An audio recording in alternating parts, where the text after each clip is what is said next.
Quick quiz, everybody. Who remembers the definition of culture that I gave you in an earlier video?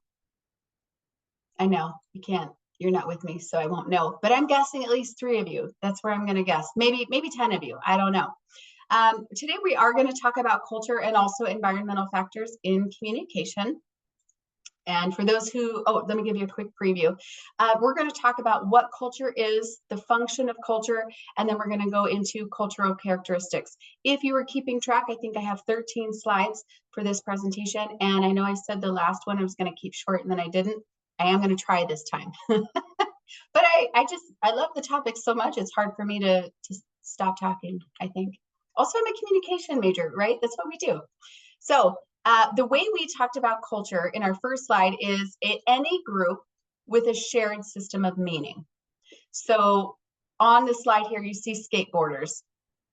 Chances are, well, actually, I live near a skate park. This does not look like it's the one I live near, but it is a skate park. And chances are when people go to a skate park, especially if they have a skateboard in their hand, they know if there's a rhythm to moving, where you can do certain things.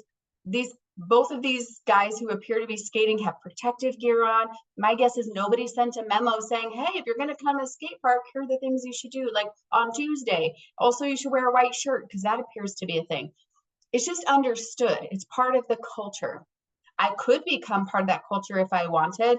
At this moment, I'm not, because I don't go to the skate park or wear the white shirts with the knee pads and the things. But any culture with a shared group of meaning, or any group with a shared system of meaning, is a culture. I say that and I stress that because a lot of times over the years, students have said, oh, well, culture is just like color of your skin, right? If you have a different skin color, you're probably from a different culture. That's only part of it. It's any culture or any group. Okay, so that's a very broad definition of culture. Culture facilitates a shared perception of the world. And the reason I include that, not just because you'll see it on the quiz, is because you might think, well, how is that even possible? But for example, if you are somebody who engages in skateboarding culture, perhaps you all collectively have what we call, I referred to in the last lecture, a polychronic view of time, which is like, I don't know, let's just meet there on Saturday afternoon. And maybe you guys just show up and it's just kind of understood that that's where your day is going to go for as long as you feel like skating. I always wonder, I'd love to hear about this from somebody. Like, I live near a skate park, but there are no bathrooms in the area. So I'm like, do people just not drink, or do they just, like, I don't know what's happening. I don't understand that. But then again, I'm not part of the culture. So that makes sense why I wouldn't understand. Our book talks about 2 terms underneath culture. One is a co-culture and one is a microculture. You can think of co-cultures as being, I don't want to say similar, but different. If I were drawing this on the board, I would draw it like skateboarders here. And then like in my case, there's a church across the street. You might have a church people here. Think of it like similar size circles, if you will, just either overlapping a little bit or next to each other. That would be a co-culture. What I would say about co-cultures is the fact that we generally all belong to, I don't know how many, multiple cultures. For example, I'm part of a culture of people who have a master's degree. I'm part of a culture of people who went to community college. I'm part of a culture of people who work in education, like I teach in education. I'm from a big family. I'm part of cultures of people with big families. I have, 3 generations of my family is born in Arizona. I'm part of that culture. I don't want to say over the years, generally speaking, I think especially when people think of culture as just different colors of skin, it's very easy to look at people with different colors of skin and go, oh, we're from different cultures, therefore we don't have a lot in common. But if you broaden your definition of culture and you think about culture can be anything, we have way more in common than we have differences. In fact, I could take someone from a different skin color. I have a friend who is from India. Her skin color is a little darker than mine, but so we're not from the same country. We don't have the same color of skin, but we've been friends for like 24 years now because we have so many things in common. We're part of a lot of similar cultures. So that would be a good takeaway, I think, too, when thinking about culture. Again, those co-cultures kind of coexist, whereas a microculture is within a culture. So, for example, I mentioned one of the cultures I belong to are educators, right? We could think about within educators, I am a communication faculty member. So my communication faculty is a subculture or a microculture of the larger faculty for the college. And even within communication faculty, we could say, well, this group is from Arizona. This group has a PhD or a master's, right? We can keep going micro, micro, micro, and get as very specific as we want, but that's the difference. Co-culture is like sort of same size, not same size, but similar in nature, versus when you start getting more specific about a culture, that becomes micro culture. When we think about the function of culture, I mentioned it sort of changes the way we see reality because we have that shared system, and so that's how we view things. It teaches us values, beliefs, norms, and rules. And I like to point out the difference. Most of us understand the difference between values, things I hold to be of importance, versus beliefs. And by the way, beliefs are a thought that you keep thinking. So if you believe this group of people is bad, or you believe this group of people is great or better, that's not to say that that is right or wrong. It comes from just you having the same thought over and over. And after repetition, it becomes a belief. And as a just kind of a subnote of that, excuse me, if you're somebody who is like, we talked about, maybe you don't have the best view of yourself, if you pay attention to the beliefs you hold about yourself, and you remember, okay, those are just thoughts I keep thinking, and then you change the thoughts you keep thinking, you will change the belief about yourself, or in this case, others. The book also talks about norms, which are just the normal things that cultures understand to be true. They're unspoken. So again, a norm, as we saw in the last picture for skating culture, I could say, oh, maybe it's a norm to wear a white shirt. It's a norm to wear knee pads and elbow pads. It's just what we do. We don't have to talk about it. And then there are rules. Rules are more formal and written down. So this image that you see on the right here is about bike safety rules. You should do this. You should not do that. So like, you should obey all traffic laws. We're not going to leave that as a norm and just hope everybody understands those unwritten, strategies or practices. No, we need to have them as rules so that everybody's very clear about the do's and the don'ts. So that's the difference between norms and rules. Norms are unspoken and understood. Rules are typically written down, definitely communicated. As I mentioned, it provides a collective self-esteem. What I mean by that is, I think we talked about this in an earlier slide a couple chapters ago, Maslow's hierarchy of needs, and we talked about the self-actualization at the top and the need for belonging and connection. We feel better about ourselves as part of a group because we feel connected. And if we believe good things are true about our culture, it gives us a part of a collective self-esteem. Like, oh, we're the cool kids, or we are a nice group of people, or we are a group of hard workers, or we're dedicated scientists. It creates a collective self-esteem.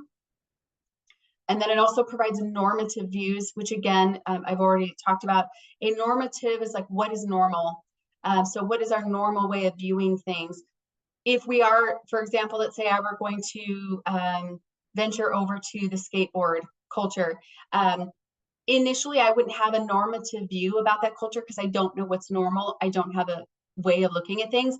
But let's say I spent lots of time there, I would go, oh yeah, that's just the way we see life, or the way we see skateboarding. It's freeing, it's adventurous, it allows for play, or gives me endorphins. And it's just a way that we collectively might understand our time together, but also the world around us. We, because we're talking about culture, our book would also talk to us about stereotyping. It's a set of beliefs about the personal attributes of a social group. Whoops, it just accidentally changed slides. Sorry about that. I was trying to move a smaller window on my screen, so I'm out of the way. Stereotypes are when we look at a person, usually, and based on a physical perception about what we're seeing or hearing, even, we don't even have to see, it could be what we're hearing, we decide, oh, our brain starts doing the math and says, okay, I like to make sense of things. I don't like to not understand things. So because I know this one thing about this person, I'm going to put them in this box, this limiting culture box, and then I'm going to decide, oh, everybody in that box is bad. Which, let's look at my mood ring here. It's not really change colors. And I'm sure that that means happy. So we'll see how it keeps going. But the problem with a stereotype, I get why our brain does that. Again, our brain is meant to work kind of in a very simplistic fashion, which is, let me be aware of potential threats, and then let me take action accordingly to avoid those threats. That's what our brain was meant to do, right? So it makes sense. It tries to fill in the gaps and make quick decisions. The problem is that doesn't work well with people. Our brain would like us to believe that we all fit in one little culture box, and that's a flawed way of thinking, because as I said, we all belong to multiple boxes or multiple cultures. So we really have more in common than we think with those people that we've made judgments about. And that's why there's a red circle with a line through it, like kind of like the Ghostbusters, which is stereotypes. Our book would say that you can have positive stereotypes, and you can, meaning I can assume that everybody who looks like this is good at this. Maybe I say, oh, everybody who's at the gym can also do the same workout. There's a guy that I see on, yeah, I'm on Facebook because I'm almost 50, but so I watch reels, and there's this guy who looks like he's super, super fit. I look at him and I go, wow, is there anything this guy can't do? And then he puts, I don't know what it's called, but he puts videos of women doing interesting things in the gym, like balance and posture and like lifting things and whatever. And so he tries to recreate it, and probably 75% of the time he can't do it. And he has a dog there. I don't know if you guys have seen him, but the dog is just like looking at him, being stressed out, like, Dad, don't even try this. Just don't do it. But I probably make a stereotype in looking at somebody who's really fit like that and go, oh, this guy, of course, can lift anything. So I'm giving him the benefit of the doubt. But more often than not, when we stereotype, it's for the negative, to go, oh, this person looks like this, or this person said this. I'm just going to assume all bad things about that person. I have found in my lifetime, if I can make a quick decision about a person, a whole human, very quickly, I have missed a lot of information. That's just something that I have learned. Sometimes those stereotypes are accurate. We were correct, but a lot of times we're inaccurate, because as I just said, you can't really evaluate a whole human and that person's value, or make an assessment based off of a small piece of information, nor would we want others to stereotype us.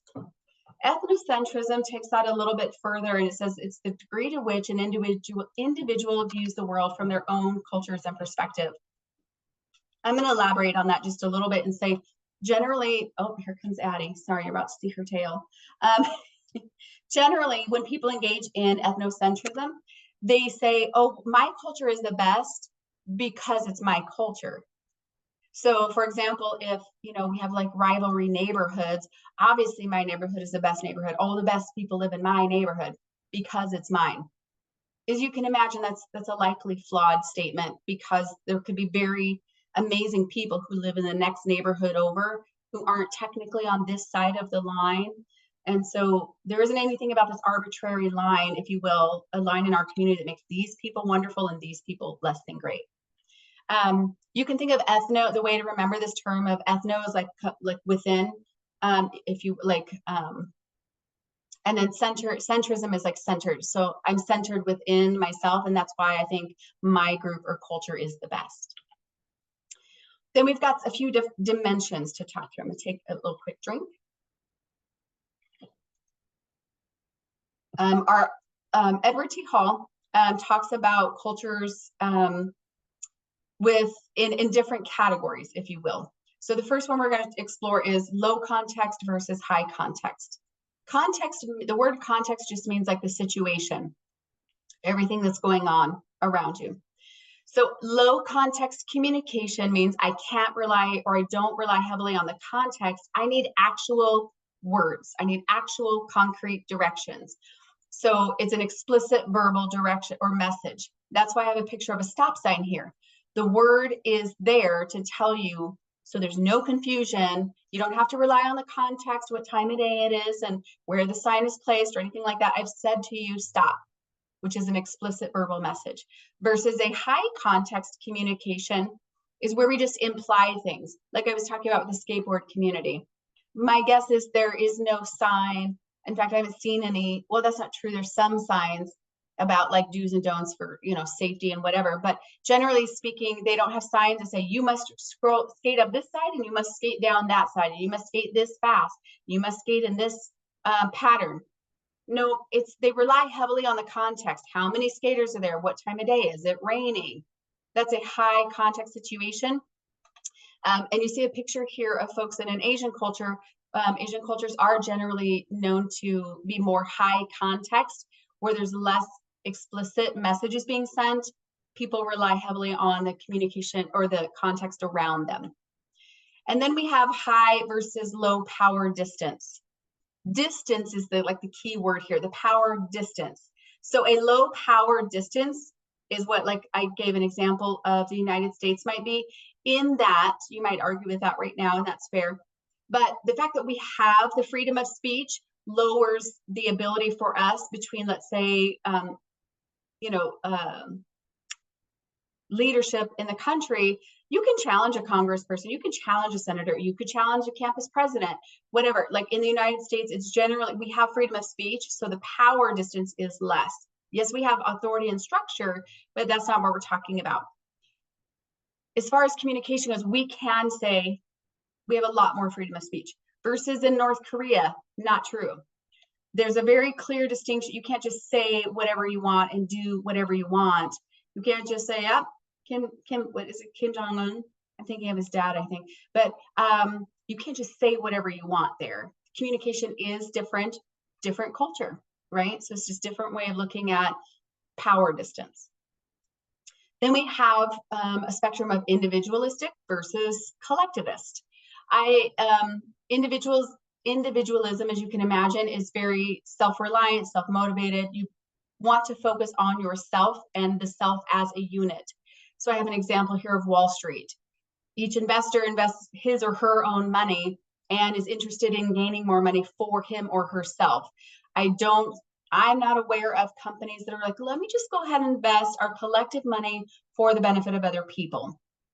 That's very much the way it happens on Wall Street, like individuals.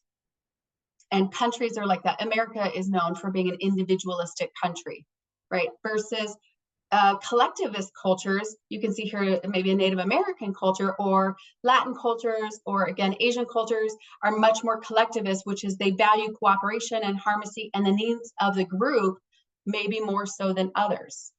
And that's why even in the United States, there are a lot of families, if it's a collectivist culture they come from, there's going to be multiple generations living in that house. Versus if you are an individualistic culture, you have to have your own everything. It's just a different way of looking at things. With rent being as expensive as it is, I keep saying, I don't know how younger people can afford to be individualistic. They almost have to have roommates or live with family forever because housing is so expensive right now, which I'm watching that because I find that interesting that the market may end up impacting our culture in that way. Then we've got masculine, on the spectrum, masculine versus feminine cultures. Masculine cultures would focus on more like recognition, advancement, and challenges. So I have a picture of the military here. Generally speaking, it works for us to have competitive people in the military wanting to be the best or the first, right? It would not work as well for, I think, yes, there needs to be some feminine elements to that, but generally speaking, in some cultures, it serves that culture to have a more masculine than a feminine balance. I don't want to say balance, but I want to focus, if you will. It depends obviously on what you're trying to accomplish. But feminine cultures focus on having a good working relationship with maybe the managers, the coworkers, and people at work. It's just a different way of looking at things. So I don't want to say masculine is better than feminine. I want to say they both offer strengths, and we both have the ability, obviously, for both. It's a matter of, in this case, we're talking about culture. Which one is more usual? What is the culture ascribed to? So if you're part of like a Boy Scout troop or Girl Scout troop, not right now, most of you aren't because you're older than that. But if you were, those groups, yes, have some individuality in terms of like the merits and all those things, but they collectively do things, which would be more of a feminine culture. Then we have low versus high uncertainty avoidant. So we just look at uncertainty means things we don't know. Avoidant means things we don't want to experience. I want to avoid things. We're talking about we want to avoid uncertainty. To what degree do we want to avoid uncertainty? So a low avoidant culture is comfortable with change. They don't need to avoid uncertainty. They're like, whatever. So Jamaica is a really great example for that. Like, hey, we're just doing this thing. Oh, just kidding. We're doing this other thing. We're going to adjust because no problem. We're comfortable with uncertainty. High avoidant cultures feel very uncomfortable. They're highly avoidant of uncertainty, which means they want to have the certainty. So Greece is a good example. I've not been to Greece, so I can't think of a great personal example, but I can say I am a high avoidant uncertainty person. I like to plan. I like to know things. I don't know what you guys think about this, but maybe we could think of men as maybe being more low avoidant uncertainty, whereas they're like, oh, well, we'll do this thing versus we'll do that thing. I'm just okay. And maybe women, I don't know, again, I haven't done research, so I'm just throwing this out there. Maybe women are more like, I know what I'm doing on June 1st. I mean, I'm taping this, now in March, but I know what I'm doing June 1st because I'm planning that far out. Of course, I'm generalizing, perhaps I'm stereotyping. I'd love to know what you guys think. But different cultures, again, culture doesn't have to be the country. Culture could just be any group of people with a shared system of meaning. Then we talk about, which by the way, we just have a couple more, long-term versus short-term orientation. So here again, I've given you pictures of countries, but this could relate to, I think, maybe age groups. Long-term orientation cultures focus more on the future, not the present, not the past. They focus on persistence and thrift. So we've got an example of China thinking about long-term orientation, I would say, like future planning. Then we have short-term orientation, as you can imagine. These are the people who are focusing on the past or the present, but they're not that much as planning on the future. But they have a high respect for cultural traditions. This is not to say China does not have a high respect for cultural traditions. Again, there can be some overlap with cultures, but if we were just giving you visuals of closer ends of the spectrum, one or the other, we would have Canada as being more short-term orientation. I asked one of my classes the other day if they thought, like, people their generation, which is in their 20s, if they thought they were more long-term oriented or short-term versus people my age, which again is almost 50. I was suggesting that maybe the older we get, the more we're focused on long-term orientation, because in my mind, I think that because, that we're only going to live so many years. So we start thinking about, there's a clock ticking somewhere. How many of those years do I have left? And what do I need to do, let's say, for retirement? Versus when I was in my teens and 20s, I thought 30 was super old. I really did. I was not thinking about, man, and I will tell you, my mom told me when I was 16, and I got my first job, she said, if you'll put aside $40 every paycheck, you'll have a ton of money when you get older. I was like, that's crazy. I'm not doing that. She's right. But I had no concept of what that means to be older. I didn't do it. And she's right. I would have had a ton of money. But I'd love to hear what you guys think. Is there an age group culture that's more long-term or short-term orientation? Then we have a difference between indulgence versus restraint. Indulgence cultures are those that are marked by immediate gratification for individual desires. And that's why we see a picture here of a casino. People who subscribe to an indulgent culture love that. They're like, how can I get something, what I want right now? And then there are cultures that practice restraint. Those are cultural that are marked by the belief that gratification should not be instantaneous and should be regulated, by cultural rules and norms. So I have a picture of what I would believe to be as somebody maybe to be Buddhist. If you know better what's in this picture and you can correct me, I would love that.